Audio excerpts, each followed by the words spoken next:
Please start. Please, it's done. Please start, sir. Mahatma Gandhi NREGA Honorable start. का नाम बदलने का You उनका start, sir. जो You start. औचित्य है समझ में नहीं आया, लेकिन यदि आप समझेंगे तो इसके पीछे इनकी विचारधारा है। इनकी विचारधारा पूरे तौर पर महात्मा गांधी के ग्राम स्वराज की विचारधारा के विपरीत है। और ग्राम स्वराज की कल्पना उन्होंने जो की थी उसको महात्मा गांधी नरेगा के अंतर्गत माननीय सोनिया गांधी जी के प्रस्ताव पर हमारे यूपीए सरकार ने नरेगा हम लोगों ने स्थापित की और उसके माध्यम से डिमांड ड्रिवन जिनको अधिकार दिया, किनको अधिकार दिया? मजदूरों को। और वो मजदूरों को अधिकार मिला कि आपको जहां आवश्यकता है काम की आप मांग कर सकते हैं, और ये उनको गारंटी थी कि 15 दिन के अंदर वहां काम चालू हो जाएगा, अगर नहीं हुआ तो उनको कंपनसेशन दिया जाएगा। ये भावना थी जिसको इन्होंने उसमें डालने का प्रयास तो जरूर किया है, लेकिन इनकी मानस जो स्थिति है और जो इन्होंने फंड्स एलोकेशन किया है, माननीय वित्त मंत्री जी का जो प्रस्ताव है इसमें फंड एलोकेशन तो नहीं है, लेकिन 90% जो पूरी मजदूरी अनस्किल्ड, सेमी स्किल्ड और स्किल्ड लेबर की केंद्र सरकार देता था, अब राज्य सरकारों को भुगतना पड़ेगा। मैं अनुरोध करना चाहता हूं कि ये भाजपा की सरकार मूल रूप से मजदूर विरोधी है। आप यदि देखेंगे तो इन्होंने 44 कानून मजदूरों के समाप्त करके लेबर कोड लाए और उन लेबर कोड में यहां तक कि ट्रेड यूनियन बनाने का अधिकार भी उनसे छीन लिया गया। अब साथ मैं आपसे निवेदन करना चाहता हूं कि ये पीक सीजन की बात करते हैं, पीक सीजन बचा कहां है? जहां हमारे कटाई और उसकी हार्वेस्टिंग होती है उसे सब मशीनों से होने लगी, वैसे ही मजदूरों को काम कम मिलने लगा। इसलिए जो 60 दिन का उन्होंने जो लगाया रोक, वो बड़े बड़े किसानों को सस्ता मजदूर मिले, इस कारण से उनको लगाई गई है। इसका हम विरोध करते हैं। मैं आपसे निवेदन करना चाहता हूं कि मिनिमम वेजेस एक्ट को लागू करना चाहिए, और मिनिमम वेजेस एक्ट को लागू करके जो हमारा जो सूचांक है, कंज्यूमर प्राइस इंडेक्स है, कंज्यूमर प्राइस इंडेक्स के साथ मिनिमम गारंटी हमारे मिनिमम वेजेस एक्ट को लगाना चाहिए। ये मेरी आपसे प्रस्तावना है।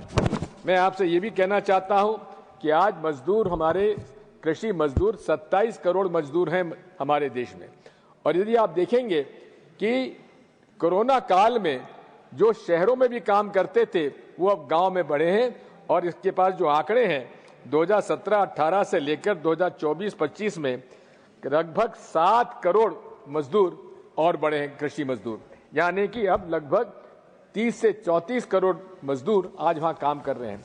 उनमें से कितने लोगों को नरेगा में काम करने का मौका मिलता है? इसी के साथ साथ महंगाई बढ़ती जा रही है, मजदूर की मजदूरी नहीं बढ़ रही है।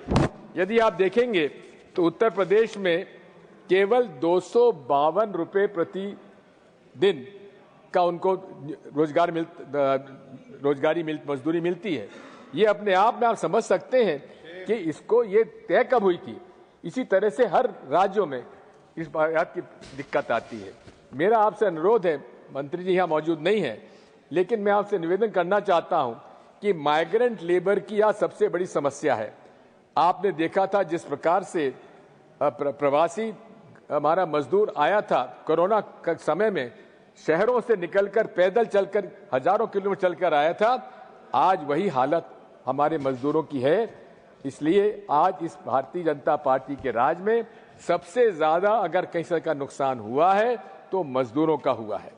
मैं आपसे अनुरोध करना चाहता हूं कि संसदीय समिति ने यहां प्रस्ताव दिया है कि मिनिमम वेजेस को पूरे देश में लागू किया जाना चाहिए, और महात्मा गांधी नरेगा में मजदूरों का जो मिनिमम न्यूनतम आय होना चाहिए लगभग 400 रुपए प्रति दिवस होना चाहिए।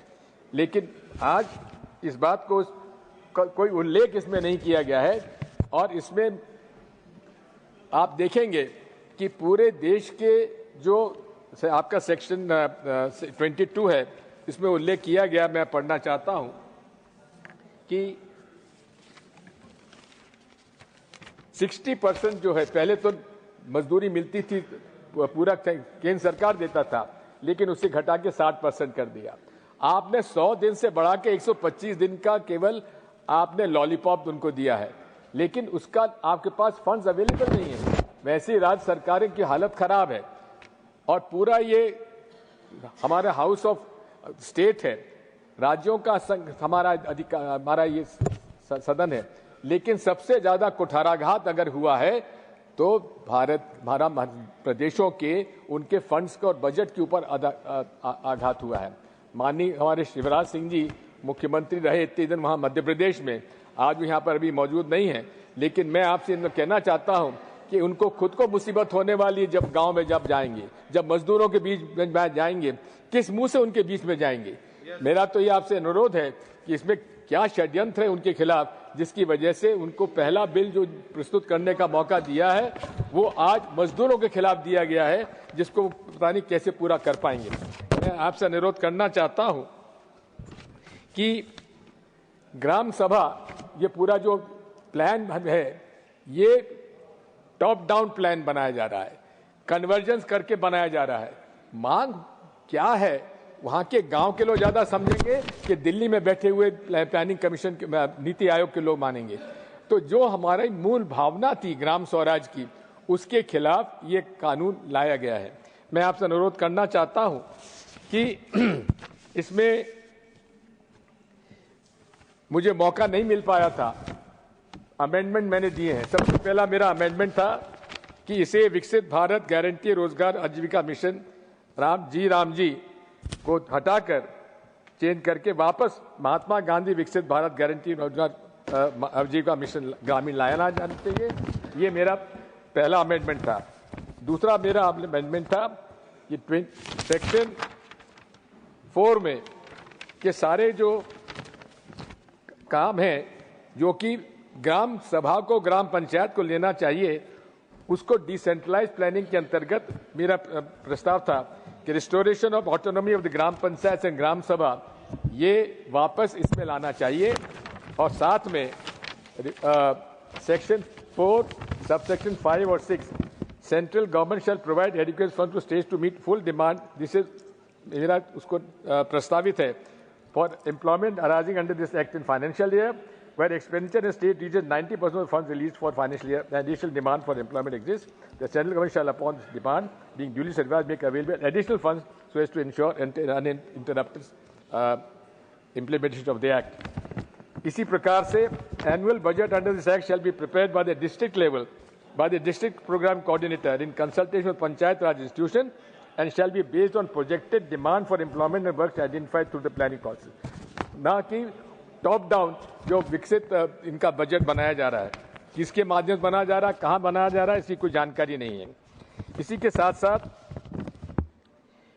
मेरा आपसे अनुरोध है कि सेक्शन 22 का भी सब सेक्शन 2 में मैंने जो अपनी भाषण में अपनी बात कही है उसको रिस्टोर किया जाना चाहिए, जो उन्होंने जो केंद्र सरकार की राशि कम की गई है।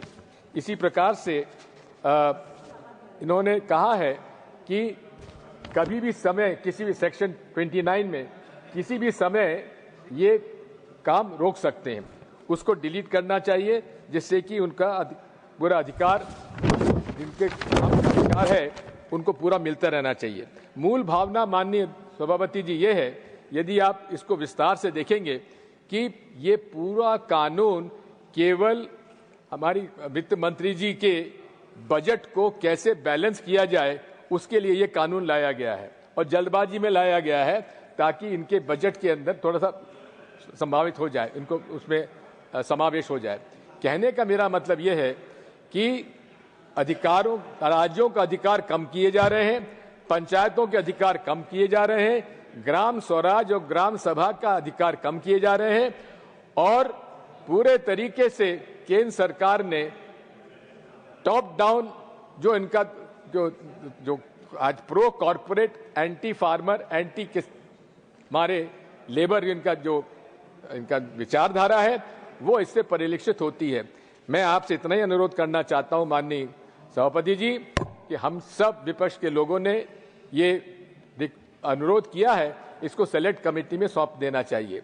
ये भी एक अजीब बात है कि जो भी इतना प्रभावशाली कानून जो कि गांव-गांव तक चला प्रभावित करता है, हर गांव में आज मजदूर हैं, उन सबको आज ये प्रभावित करता है, लेकिन उसके बारे में किसी से चर्चा नहीं हुई है। बिना चर्चा के इतना कानून प्रभावित करने वाला उन मजदूरों को जिनकी हालत आज खराब है, जो आज मजदूरी उनको पूरी मिल नहीं पा रही है, मिनिमम वेजेस एक्ट का पालन नहीं हो रहा है, लेबर इंस्पेक्टर्स कोई काम कर नहीं रहे, ऐसे हालात में ये पूरे तरीके से मजदूरों के खिलाफ लाया गया है।